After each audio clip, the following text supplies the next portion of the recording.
Okay, magandang araw mga mag-aaral. So, bago mo na yan, pag-ipunit mo ng mga kalat sa iyong paligid at maaari na kayong maupo. Okay, Ginoong John Lee, maaari mo bang pangunahan ng ating panalangin? Maraming salamat. Okay. So ngayon class, bago muna natin simulan ng ating talakayan, mag-stretch muna kayo dyan sa iyong upuan upang maging aktibo kayo sa ating talakayan ngayong araw na ito. Okay, maaari niyong gawin yan sa inyong mga upuan. Maraming salamat. So, dito sa pangkat na ito, meron bang liban? Mary Grace. Sa dito, doon. Okay, dalawa ang liban sa klase ngayong araw na ito. Ngunit bago natin simulan ng talakayan, natatandaan niyo pa ba ang ating mga paksa, ang ating paksa kahapon? Natatandaan niyo pa ba kung tungkol ito saan? Okay, Jasmine. Magaling, magaling. Yung kahapon na ating paksa na tinalakay ay tungkol sa alamat. Na talakay nung nasimulan na natin ang alamat, di ba? At natalakay natin dito ang mga makatotohanan at di makatotohanan na mga punto na makikita natin o mahihinuha natin sa isang akdang panitikan na partikular na ang alamat.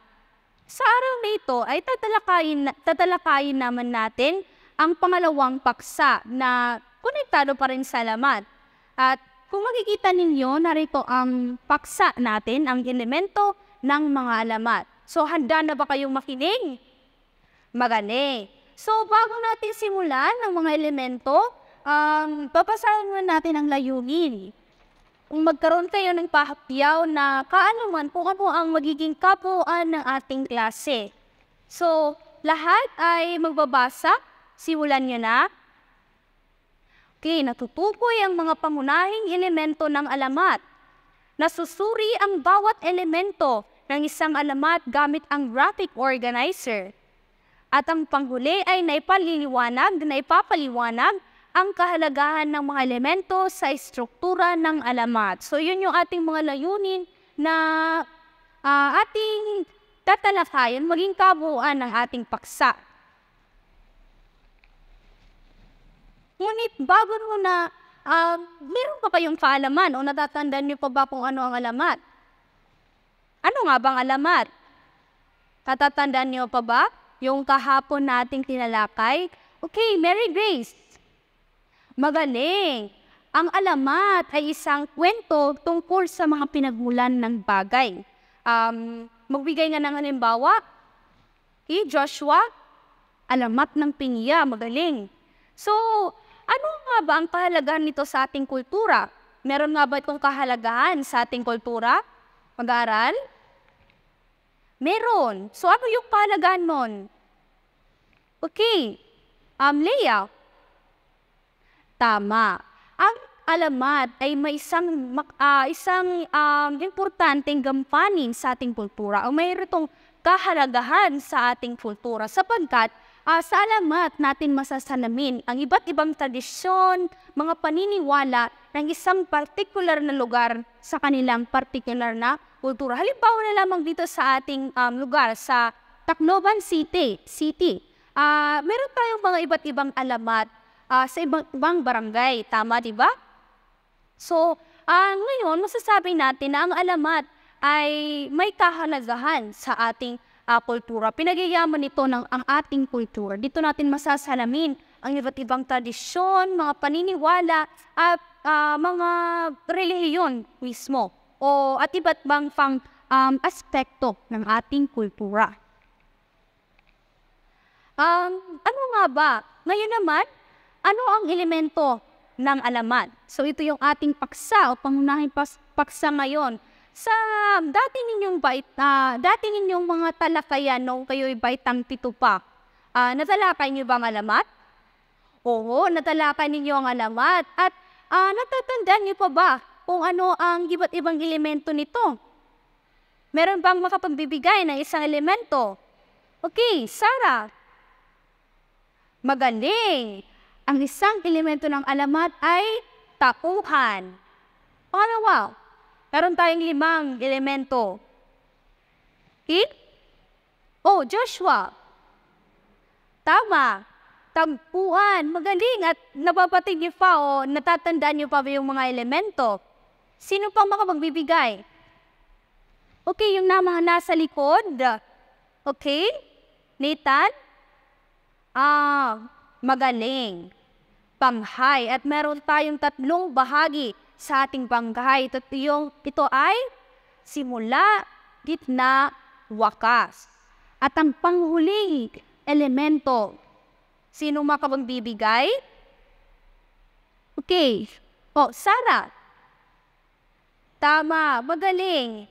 Ito ay tema. So, meron tayong 5 elemento sa ating alamat. Ito ay ang tauhan, tagpuan, banghay, tema. Meron pala tayong 4. So, bago natin simulan ng ating talakayan, karoon tayo ng talakayan mamaya tungkol sa mga elemento ng alamat. Ngunit bago iyon, kumuha muna kayo ng pang-4 na bahagi ng papel at ito ay yung sasagutin. Pang-4 na bahagi ng papel lamang at bibigyan ko kayo ng 5 minuto upang sagutin ito. Okay, simulan nyo na. Handa na ba ang lahat para sa ating pangkating gagawin? Okay, so magsiupo muna ang lahat.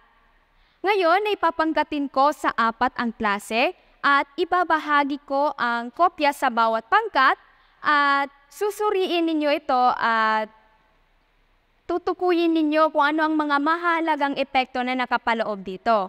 Pagkatapos ninyong suriin ang alamat, ay ipepresenta ito sa harap ng klase. At pagkatapos ay meron akong mga katanungan pagkatapos ng iyong pagpresenta. Okay?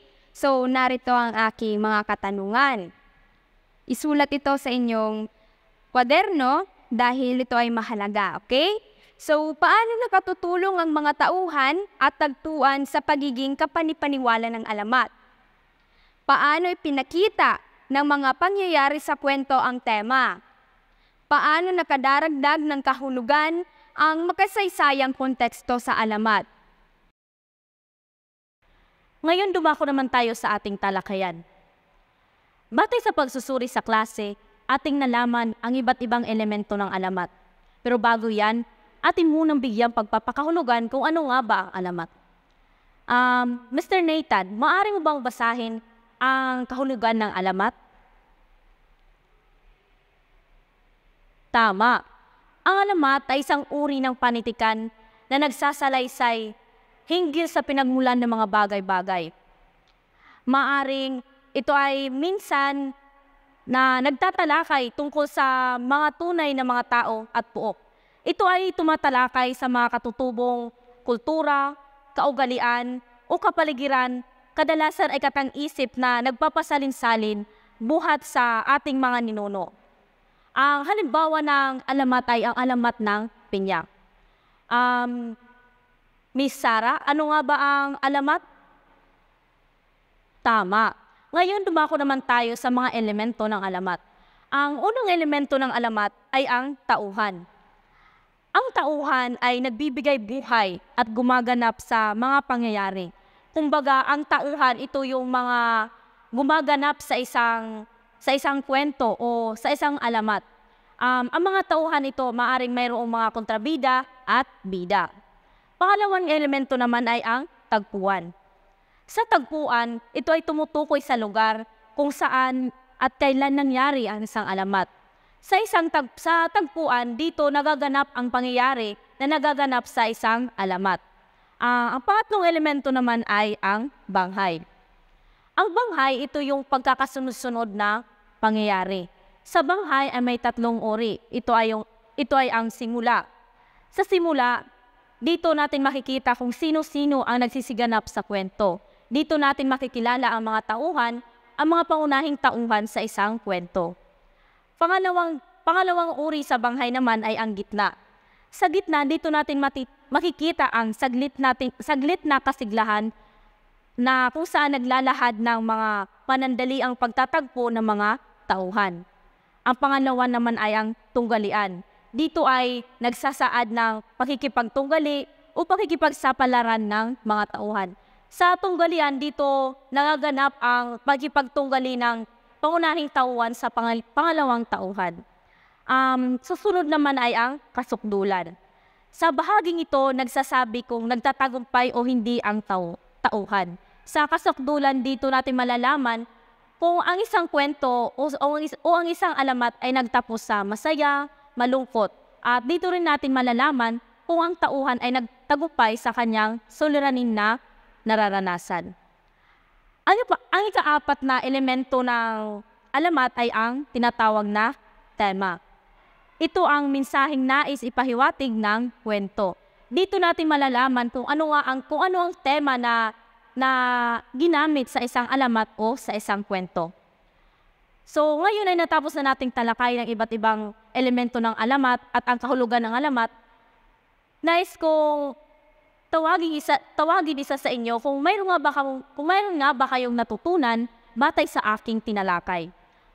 Mr. Joshua, maaari mo bang ibahagi ang mga elemento ng alamat? Tama. Ang mga elemento ng alamat ay ang tauhan, tagpuan, banghay, at tema. Mr. Janle, maaari mo bang ibahagi ang tatlong uri ng banghay? Tama. Ang tatlong uri ng banghay ay ang simula, gitna, at wakas. So, mayroon nga ba kayong natutunan sa aking talakayan? Magaling. At dito ko lamang tatapusin ang aking pagtatalakay at maraming salamat. Ngayon ay ibabahagi ko naman sa inyo ang bagong alamat na pinamagatang Alamat ni Prinsesa Mendora. Individual nyo itong gagawin o individual nyo itong susuriin gamit ang mga mahahalagang elemento na nakapaloob sa elemento ni Prinsesa Mendora. At hinihikayat ko ang lahat na gumamit ng graphic organizer nang sa gayon ay maging organisado ang inyong pagkakalagay ng mga elemento. Maliwanag ba? Okay. Ngayon ay dumako naman tayo sa evaluasyon. Nais kong kumuha ang lahat ng isang kalahating papel. Okay, may papel na ba ang lahat? Bago natin simulan ang ating pagsusulit, nais kong ipaalala sa lahat na mahigpit kong ipinagbabawal ang pakikipag-usap sa iba habang hindi pa tapos ang ating pagsusulit. Mahalaga rin na makinig kayo ng mabuti dahil isang beses ko lamang babanggitin ang tanong. Okay, para sa ating pagsusulit, narito ang panuto. Piliin ang titik lamang ng tamang sagot at isulat ito sa iyong sagutang papel. Handa na ba ang lahat? So para sa unang bilang. Ito ay kwentong bayan na nagsasaad kung paano nabuo at ano ang pinagmulan ng mga bagay-bagay sa mundo. A. Alamat. B. Balagtasan. C. Tula. D. Maikling kwento. Pangalawa, elemento ng alamat na nagpapakita ng problemang kinakaharap ng pangunahing tauhan. A. Katapusan. B. Kalakasan. C. Kasukdulan. O D. Soliran. Pangatlo, elemento ng alamat na nagpapakita ng pag-aaway ng mga karakter. A. Saglit na kasiglahan. B. Tunggalian. C. Kasukdulan. D. Kakalasan. Pang-apat, ang mga sumusunod ay bahagi ng elemento ng alamat maliban sa isa.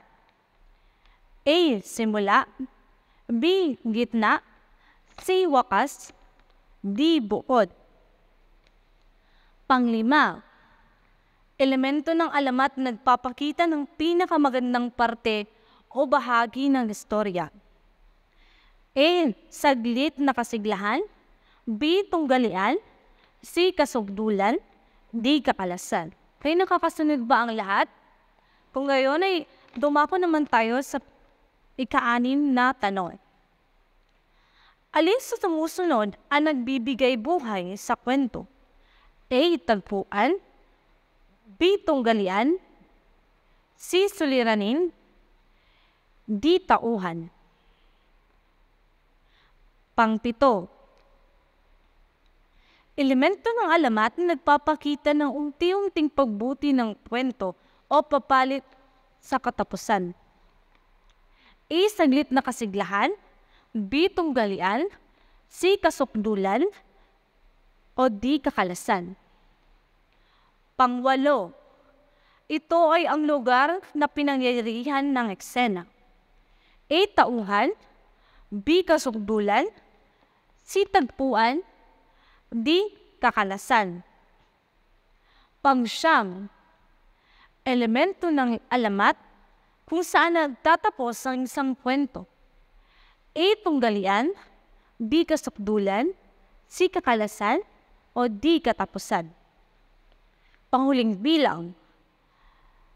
Pang-10, elemento ng alamat na nagpapakita ng kasiglahan sa kwento ngunit biglang papawiin ng isang masamang pangyayari. A. Saglit na kasiglahan. B. Tauhan. C. Tagpuan. O D. Suliranin. Okay, bibigyan ko kayo ng 10 segundo para tingnan kung tama ba ang inyong mga sagot. Okay, tapos ng 10 segundo. Ngayon ay maaari nyo nang ipasa ang inyong mga papel sa harapan. Okay, magaling. So, base sa mga papel na narito sa akin, ay lahat naman ay nasagutan nyo. So, sa susunod na ating klase, pupustuhan natin ang inyong mga papel. Kaya dapat na pumasok kayo sa susunod na klase natin dahil doon malalaman nyo na ang inyong mga napuhang marka. Dahil tapos na tayo sa ating pagsusulit, dadako naman tayo sa ating takdang aralin. So, narito ang ating takdang aralin. Ang ating takdang aralin ay pinamagatang isang alamat aking isusulat. So, para sa ating panuto ay gumawa ng sariling alamat batay sa iyong lugar at surihin ang mga elemento nito gamit ang story mountain. So, gagawa kayo ng inyong sariling alamat at pagkatapos nyo magawa ang inyong sariling alamat, ay susurihin nyo ito kung nasa elementong simula ba ito, gitna, o wakas. So, meron ba kayong mga katanungan patungkol sa ating takdang aralin? So, kung wala, ay dito ko natatapusin ang ating klase. Maraming salamat.